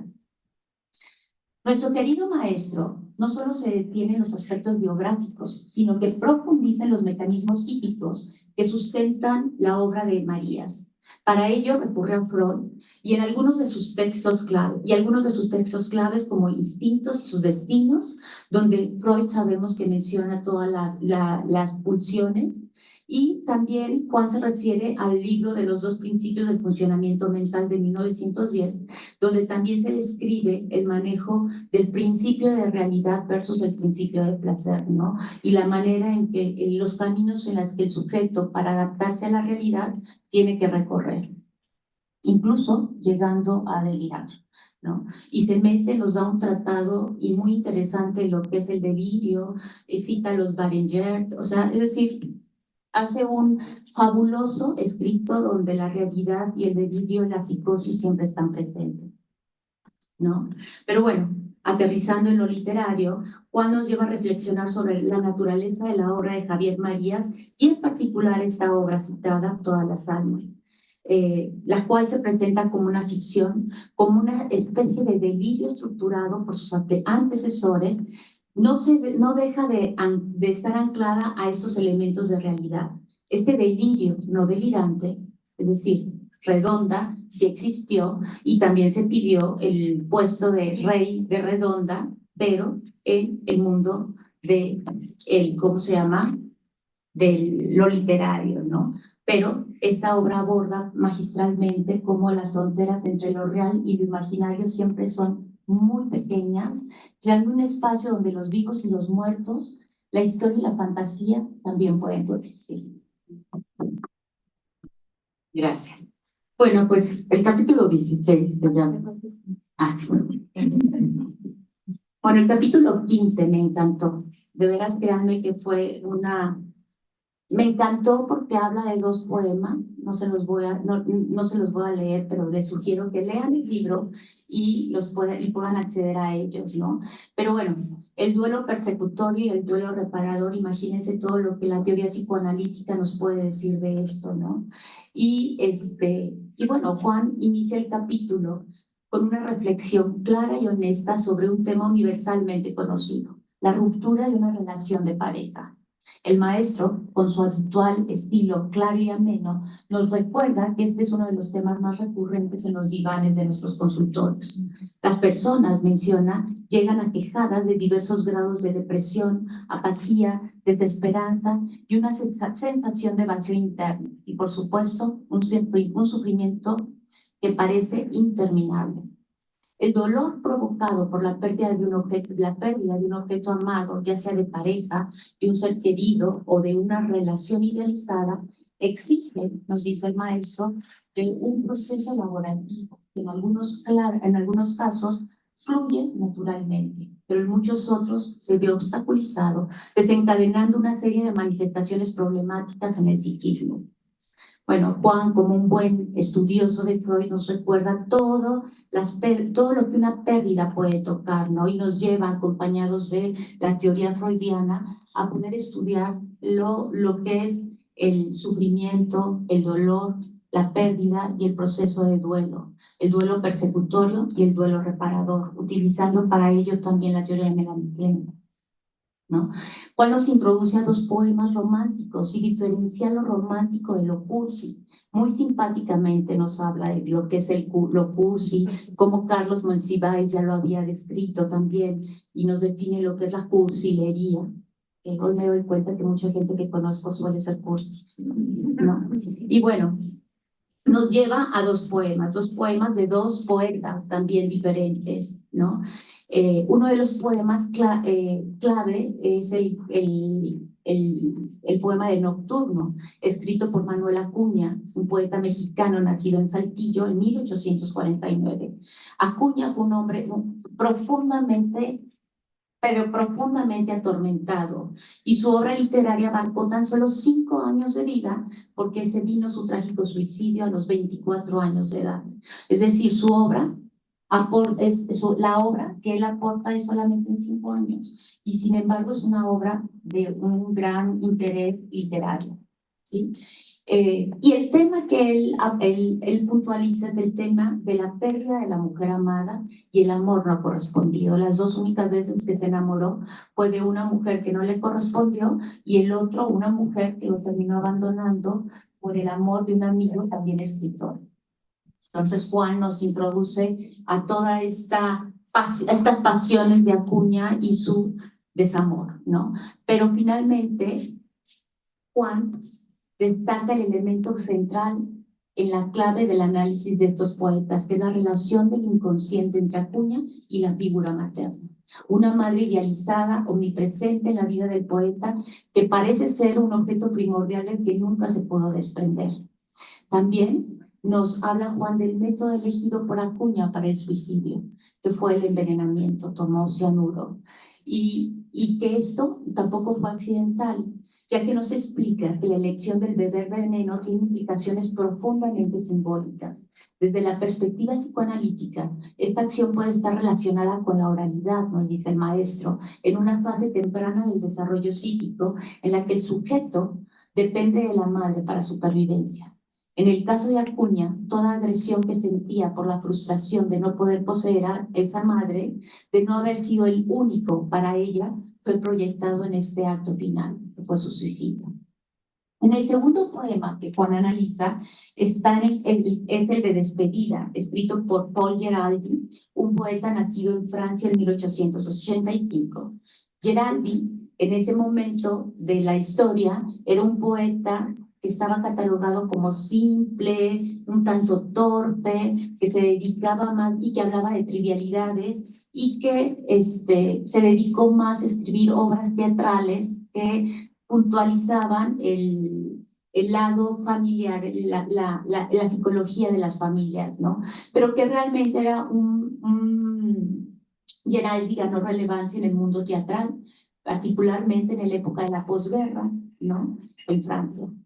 Y que aunque su poesía no era valorada al principio, logró encontrar un lugar muy fuerte en el mundo de la literatura. El poema Despedida, que es el que Juan cita, extraído de su obra Tú y yo, es una pieza clave que ha perdurado como una especie de poema de colección, el cual sigue siendo relevante en la actualidad, nos dice el maestro. En este poema, Geraldi nos ofrece un relato sobre el final de una relación amorosa. A lo largo del poema se exploran los diferentes estados emocionales que van desde la locura, la pasión desenfrenada del enamoramiento, hasta la realidad más serena y menos idealizada que se impone con el paso del tiempo en la relación amorosa. En este poema se refleja esa transición y está repleto de capacidad de insight del autor, ¿no? Juan, en su análisis psicoanalítico de este poema, nos invita a observar cómo Despedida nos ofrece una conjunción entre estos dos amores, el loco y desenfrenado y el tierno romántico. ¿Sí? Nos habla de este proceso de duelo que marca este poema de despedida, que se acerca más a lo que podría ser un duelo reparador. Aunque la relación llega a su fin, el poeta no queda atrapado en esa dinámica persecutoria de resentimiento y culpabilidad. Y en lugar de eso, hay una aceptación de la realidad, una reflexión sobre los altibajos de la relación y una cierta serenidad en la despedida, lo que sugiere que a pesar del dolor se puede avanzar hacia una reconciliación interna y un cierre emocional, ¿no? Y bueno, Juan se mete y nos deleita con este poema que realmente es magistral. Les sugiero que lo lean, ¿sí? Y bueno, finalmente contrasta estos dos poemas, el de Nocturno de Manuel Acuña, que nos muestra un duelo persecutorio, un duelo donde el sufrimiento se perpetúa por la incapacidad de desprenderse del objeto amado, y el de Despedida, un duelo reparador, un proceso más equilibrado, en el que el sujeto no solo acepta esta pérdida, sino que logra integrarlo a su experiencia emocional. Gracias. En el capítulo 16, La marcha de Irene Vallejo, El infinito en un junco. Hicimos juntos, Juan y yo, una presentación sobre esta magnífica autora. Irene enfatiza la necesidad del lenguaje, cito a Juan, pero también sobre lo poroso que resulta el recuerdo y la capacidad de distorsión o fabulación de la mente, como un texto que conserva una línea de continuidad con algunas de las investigaciones de Freud, desde el proyecto hasta su trabajo sobre el blog maravilloso, pasando por la famosa Carta 52. El libro de Irene es un viaje a través del mundo de los libros, de la necesidad de escribir y de leer, de la necesidad de la objetivación de la memoria. Hace Juan un análisis y un recorrido fascinante por el infinito, no solo del junco, sino también del psicoanálisis. Hay que leerlo. Cierro con unas bellas palabras de la autora de Memorias de Adriana, la Yuxener. Quisiera consignar un milagro trivial, del que uno no se da cuenta hasta después de que ha pasado. El descubrimiento de la lectura. El día en que los 26 signos del alfabeto dejan de ser trazos incomprensibles en fila sobre un fondo blanco, arbitrariamente agrupados, y se convierten en una puerta de entrada que da a otros siglos, a otros países, a multitud de seres más numerosos de los que veremos en toda nuestra vida. A veces una idea que cambiará las nuestras, a veces una noción que nos hará un poco mejores, o al menos un poco menos ignorantes que ayer. Gracias, Juan, por hacernos un poco mejores con tus palabras. Gracias siempre.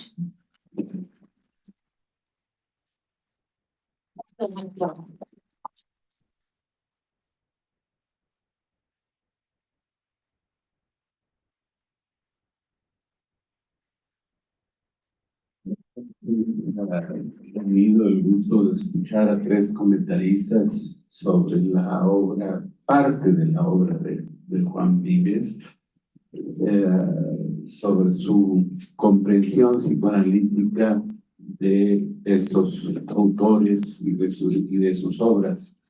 Tres comentaristas que han estado a la altura de Juan, y que pues no puedo más que felicitarlas y agradecerles esta introducción a esta edición de este libro, que es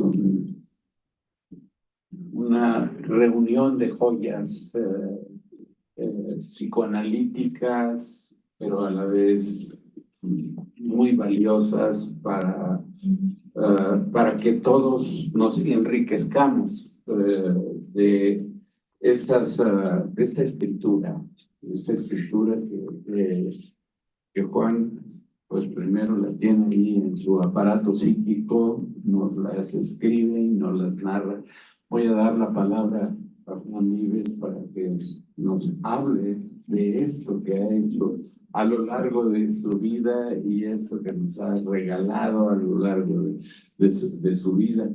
Desde luego que esto pues no debe de excluir el placer de la lectura de cada uno. Yo les recomiendo leerlo uno a uno, pausadamente, en diferentes tiempos, en diferentes lugares, porque hay mucho que asimilar en cada una de las lecturas. Juan, pues por favor, ahora sí que ilústranos con tu palabra y explícanos qué has hecho y por qué lo has hecho y para qué lo has hecho. Bueno.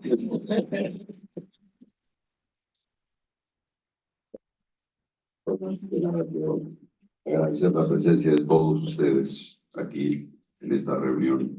Me siento muy acompañado. Muchas gracias, Pepe, por la introducción. Rocío, Delia, Raúl, por sus magníficos comentarios. Me emocionaron muchísimo escucharlos. Para responder a las preguntas de Pepe de por qué, cómo, cuándo y a qué horas, no sé qué tanto tiempo dispongan, porque es cuestión de relatar los últimos 50 años. Tú síguele. Entonces, todo depende de eso. Bueno,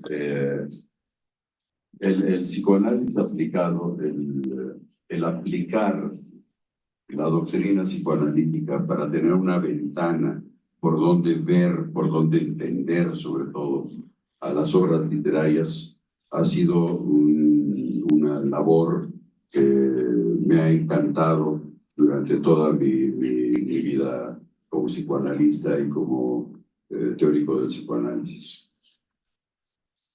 Cada una de estas obras literarias es una obra que está plena de significados, plena de motivaciones inconscientes que probablemente ni siquiera sus autores se dieron cuenta de ellas, pero que nos ayuda a entender simplemente la naturaleza humana.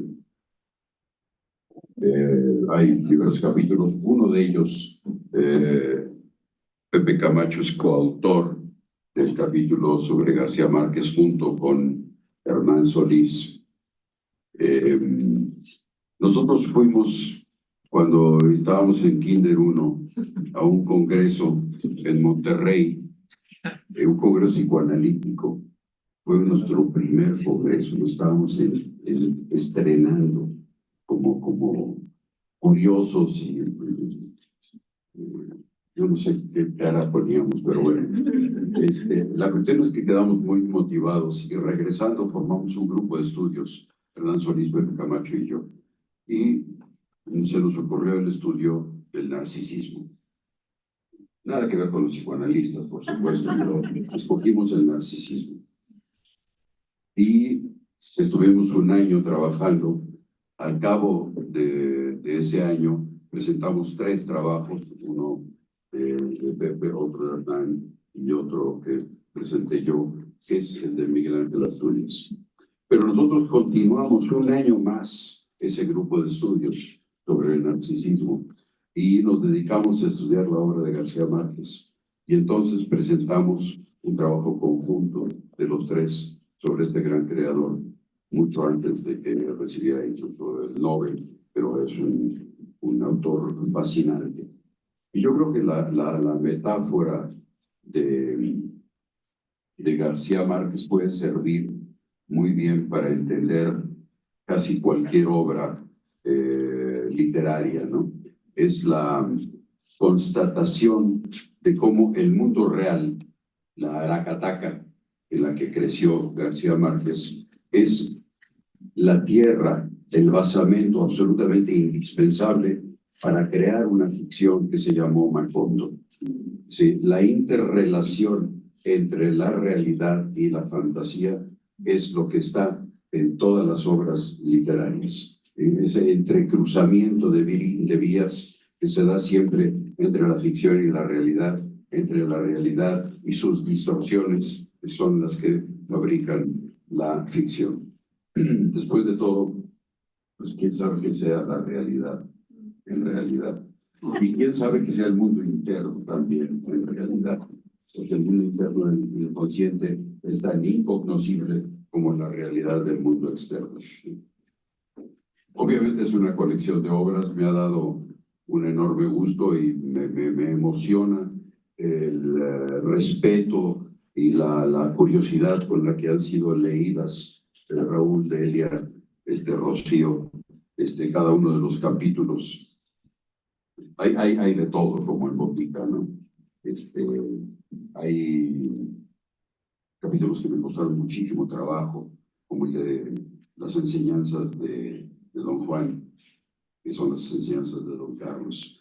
Es un trabajo que fue muy farragoso para mí, me costó muchísimo trabajo. Hay otros mucho más juguetones, por ejemplo, Javier Marías, trabajo en realidad muy juguetón, lo podría decir así, o trabajos de enorme respeto como el de Irene Vallejo o Valle Inclán, o bueno, el respeto está para todos estos grandes literatos que nos han enseñado tanto, ¿no? Yo pienso que todo trabajo de psicoanálisis aplicado es un trabajo autobiográfico. Es un trabajo en donde uno expone cómo le impactó a uno en el mundo interno lo que el autor está plasmando en su obra literaria. ¿Cómo le impactó a uno? ¿Qué fue lo que sacó de uno? ¿Con qué lo conectó a uno? En este sentido, cada obra que uno lee es un pedazo de análisis personal, pero cada trabajo que uno publica sobre psicoanálisis aplicado es un pedazo de autobiografía también, ¿no? Entonces, hacer análisis aplicado a la literatura, a la música, a la pintura, es continuar ese proceso que es interminable, que es el análisis personal. Creo que todos y cada uno de los autores nos ayudan a ver cada vez más partes de nosotros mismos, partes oscuras, partes a veces no descubiertas y que un autor nos ayuda a contactarnos con ellas, partes frecuentemente siniestras, partes oscuras, partes de gran riqueza amorosa y de gran riqueza de sufrimiento. Todo esto creo que es lo que nos da la literatura y la literatura por eso nos enamora. Muchísimas gracias por sus comentarios y muchísimas gracias por su presencia.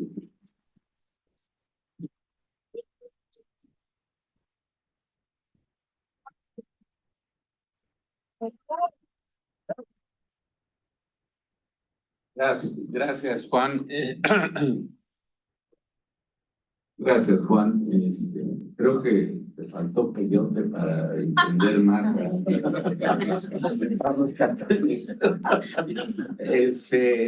Bueno, antes de darles la palabra a ustedes, a que quieran hablar desde el piso, le pido a Ibe que si nos hace un pequeño comercial para luego continuar. Hola a todos, bienvenidos. Mi comercial es acerca del Congreso. Va a ser el 7, 8 y 9 de noviembre, acerca del caos en el psicoanálisis y el psicoanálisis en el caos. Entonces, los invito a todos. Vamos a tener muchas actividades, muchos ponentes internacionales interesantes. En octubre va a haber una actividad precongreso con Pepe Camacho y Ricardo Velasco. No se lo pierdan, es por Zoom. Se llama Orden Caos en el psicoanálisis.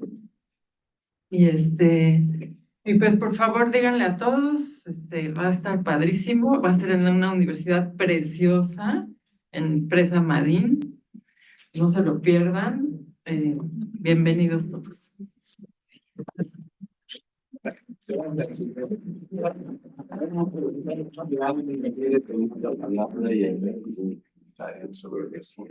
Sobre el libro. Sí. Arturo. ¿Qué tal? Buenos días. Primero, yo repito lo que tú dijiste al principio. Que diga aquí don Juan que no es un literato es una falacia. Terrible, terrible, terrible, terrible, de veras, porque a mí me pasó que me regaló Juan muy amablemente su libro y yo proseguía a leerlo. Cuando uno lee un libro de ensayos, pues dices, bueno, me voy a tardar 3 meses o lo que sea. No me lo devoré. Cada vez que agarraba un capítulo quería ya leer el siguiente, ¿no? Y me recordó mucho de la literatura que he leído, pero de una manera tan bonita, tan perceptiva, que me impactó. Y al leer el 4º capítulo, yo tuve la fortuna de presentar un libro ayer, dije, yo quiero que Juan sea el que presente mi libro.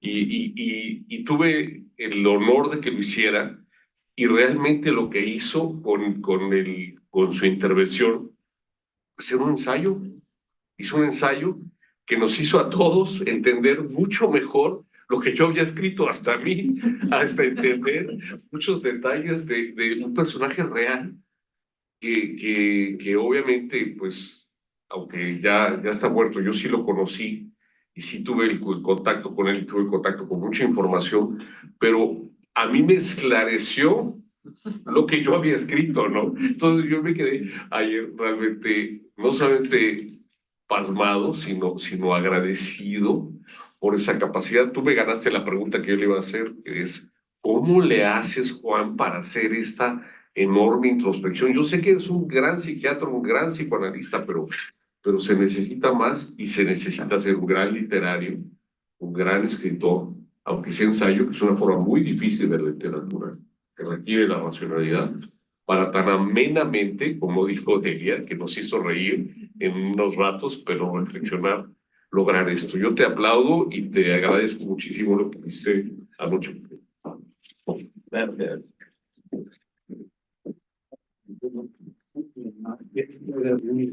Comentario. Sí, Ricardo Velasco. Sí. Ahorita ya.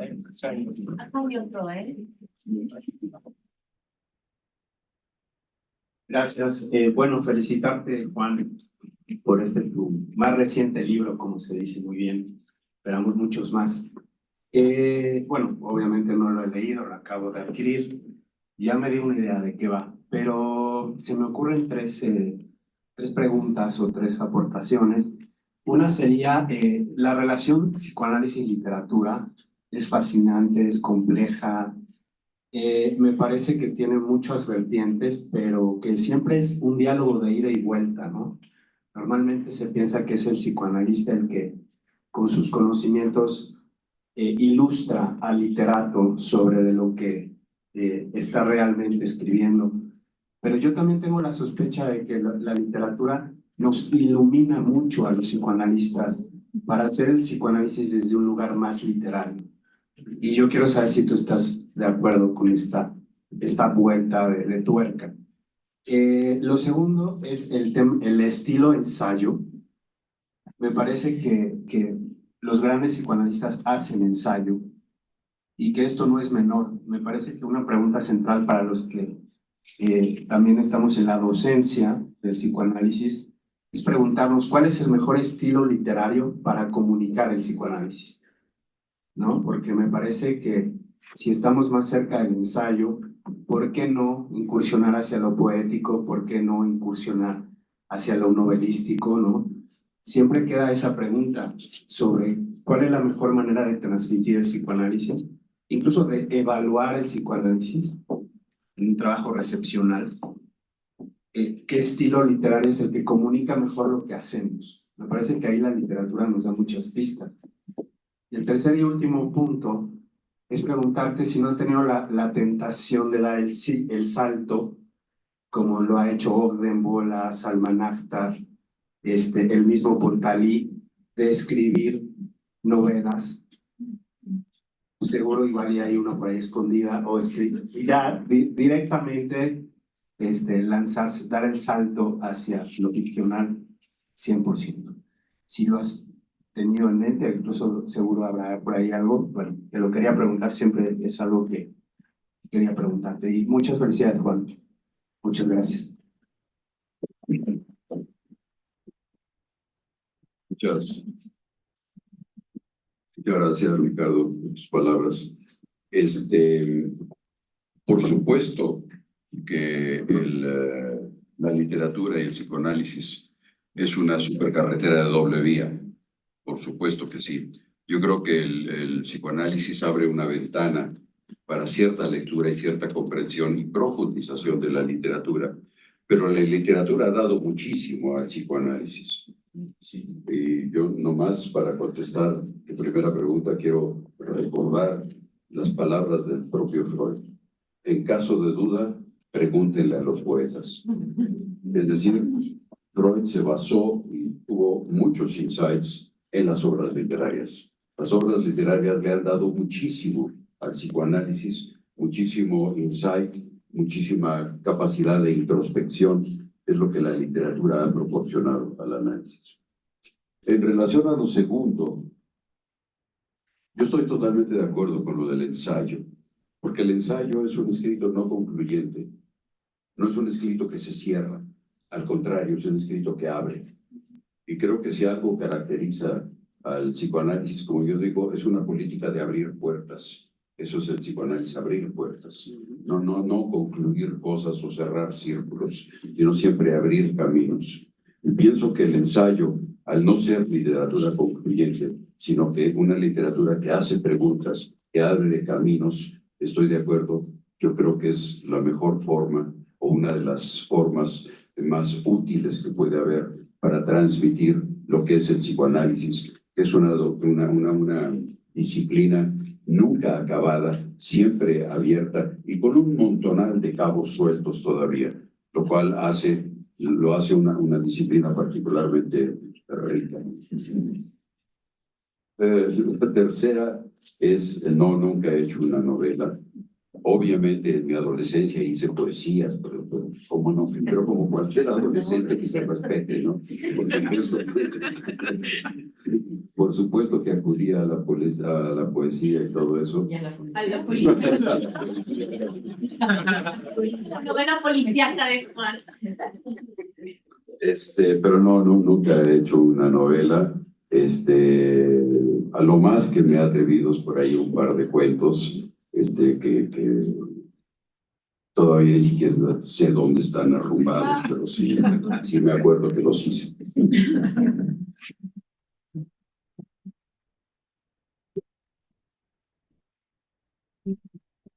¿Alguien más desea participar? O pues yo creo que hemos tenido una mañana muy rica y vamos a aderezarla con una copa de vino y unos entremeses. Muchas gracias por su asistencia. Ya, después de que... Ya,